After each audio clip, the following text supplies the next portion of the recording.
The reality is you live in hard times. The inept nature of our political ruling class means that we're on the precipice of World War III. Good is called evil, evil is good. And if you describe something as wholesome, you mean it's a novelty because there's so little in the world that is, in fact, wholesome. And whenever you talk about the state of the world, you inevitably hear the quote by G. Michael Hopf about good men in hard times. But I want to draw your attention to a quote by Seneca. It's in The Firmness of the Wise Person. It's actually the concluding line here. This entire book by Seneca sort of hinges on his reflection of two different men, Cato and Demetrius, both of whom saw their civilizations crumble around them. Both of them were killed. Both of them were degraded or denigrated in the process. And he says of them that neither one of them were ever insulted or injured. Of course, both of them were killed.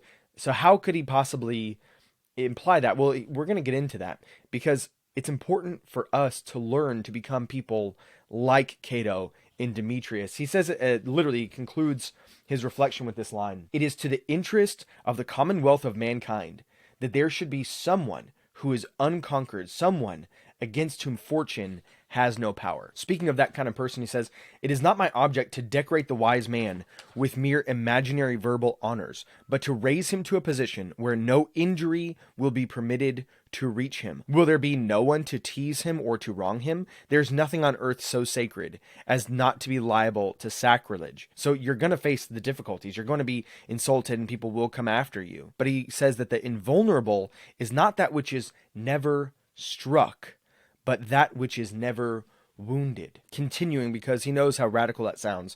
Some things strike the wise man, though they may not shake his principles, such as bodily pain and weakness, the loss of friends and children, and the ruin of his country in wartime. I do not say that the wise man does not feel these, for we do not ascribe to him the hardness of stone or iron. What then does he? He receives some blows. This is what it means to be invulnerable.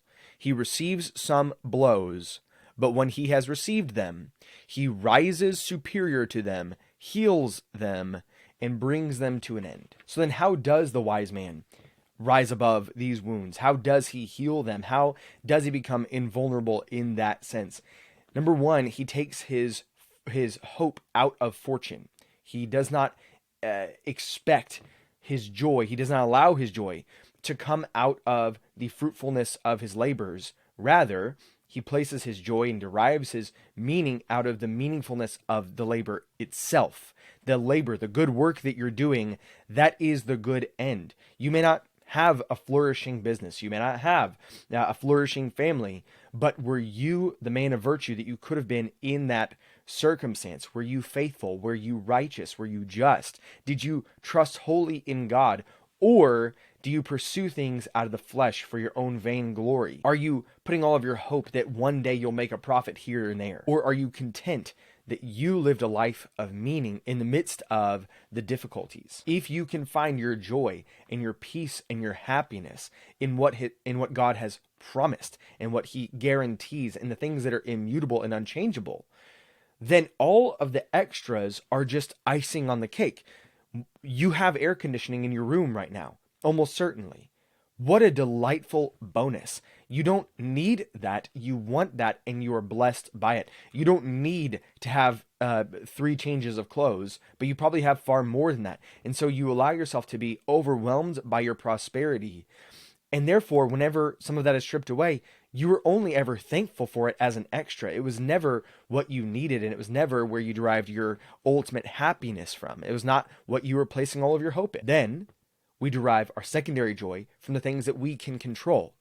For instance, how we respond to the times that we find ourselves in. I can't control whether or not war breaks out. I can control whether or not I respond with valor and with faithfulness. It reminds me a ton of this quote by Gandalf in The Lord of the Rings. Frodo is upset about how difficult the times are that he is facing. He says, "I wish it need not have happened in my time." Gandalf then replies, "So do I, and so do all who live to see such times. But that is not for them to decide." It is not up to us to decide how our times will go. We're living in interesting times, as the Chinese curse goes. And yet, it's not up to us to decide whether or not it's interesting. All we have to decide is what to do with the time that is given us. Now, the question may arise, wouldn't it have been better if the divine Logos had providentially ordered the world in such a way that we didn't have to have all this courage, that we didn't have to be men of virtue, that we could have just lived at peace at all times? That's to assume that God would have created a world as like a special little terrarium for his human pets, with their peace and their tranquility and their shallow pleasure as the foremost reason for everything to exist. And if that was his goal, then of course he would have failed spectacularly.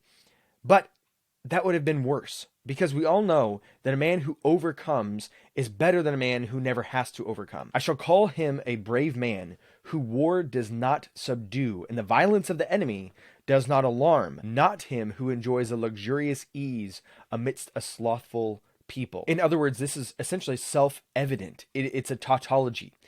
It is better to be better. And the difficulties of life are the only means by which you can actually be better. Untested power is untrustworthy, whereas the solidity of that which hurls back all attacks is deservedly regarded as the most trustworthy of all. And in like manner, you know that the wise man, if no injury hurts him, is of a higher type than if none is offered to him. So the first reason why God allows all the miseries and difficulties of life is because it's the only testing ground that produces in us the qualities that he wants from us. Humans aren't pets. They are meant to be solid image bearers. They are meant to be virtuous, wise, strong, God-like beings. Not gods.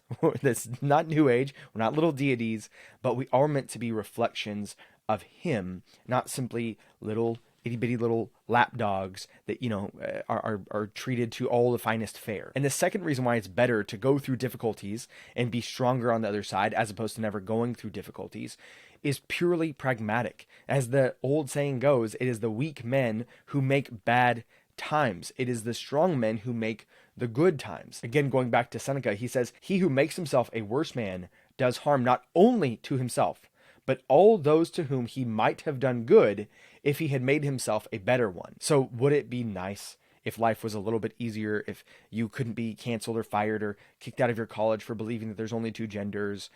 Yes, of course. Of course it would be nice. But niceness doesn't produce goodness, and goodness is better than not goodness. Okay, that's it for today. This is Unsafe Media. If you have not already done so, please jump down into the description and join the Patreon. I really can't do what I'm doing here without that kind of consistent support. If you haven't even considered it, you're probably also the kind of person who believes sincerely that over 10,000 unarmed black men are shot to death by police every year. But you saw the beginning of the video. You know that's not true. You've been educated. You've learned something. You've got something out of this program. Why not join the Patreon and do all the rest of the stuff too? Like it, share it, subscribe it, do all the things, with all the buttons down below. And until next time, I'm reminding you, trust in God and keep your powder dry.